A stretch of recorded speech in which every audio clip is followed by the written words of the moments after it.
My name is Patty Forrester. I'm the Executive Director at the Central Missouri Humane Society.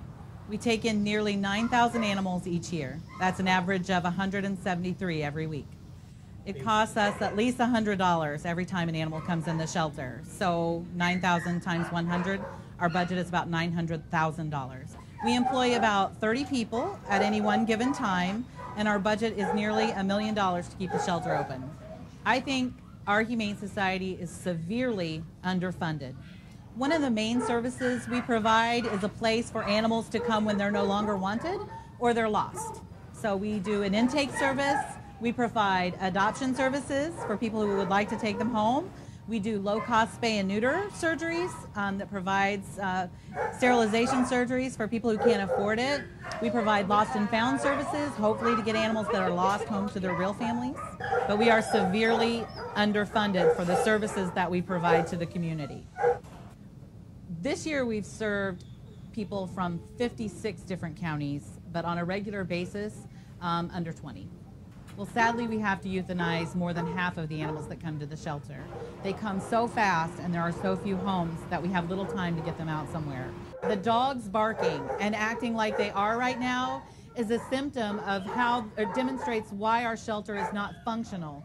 The dogs can see each other. They're directly across from each other in open kennels. This is an outdated shelter because of that. The dogs are much more at peace. They're quieter. If there's some sort of a natural barrier, like many times you'll see plants and things, so it obstructs their view of each other.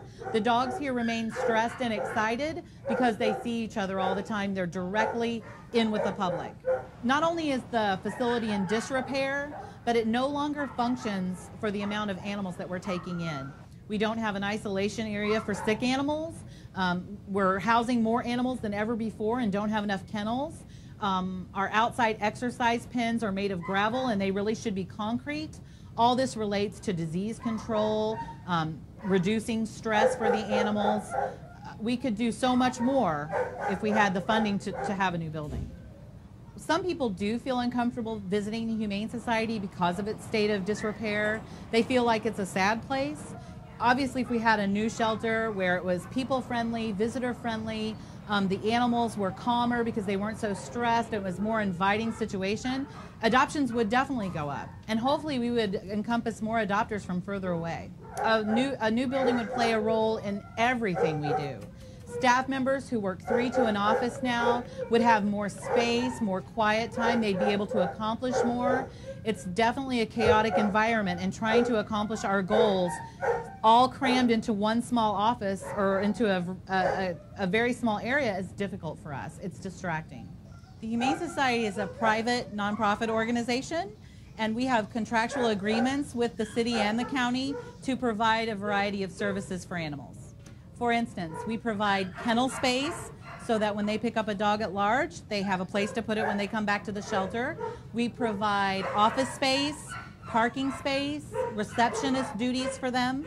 We also provide all the care that the animals they bring in while they're housed here. We provide the food and water. We take care of the kennel cleaning while their animals are here.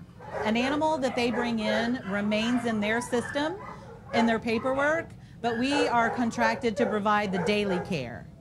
So when the stray period is up, if the animal is not reclaimed, then the animals revert back to the Humane Society and they become our animal. One of the struggles that we encounter is that we have a secured financial income of $100,000, a ninth of our budget coming from the city, but the rest is based on just individual donations. So we never know for sure, month to month, how much we will get in the mailbox.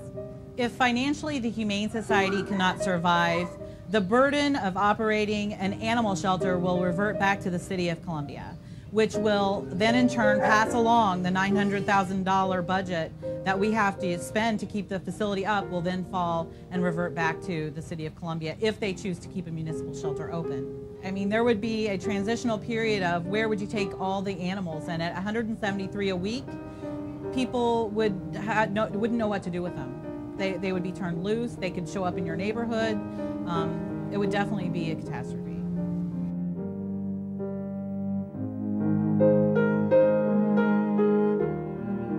Our immediate plans for the future are to raise money. to help the animals. We've got to secure our financial future. The Humane Society has operated on a deficit for several years. We rely solely on individuals to make that small donation, a monthly donation, and it's helped us get by. But to make better programs, to improve the quality of life for the animals while they're in our care, we have got to secure more funding.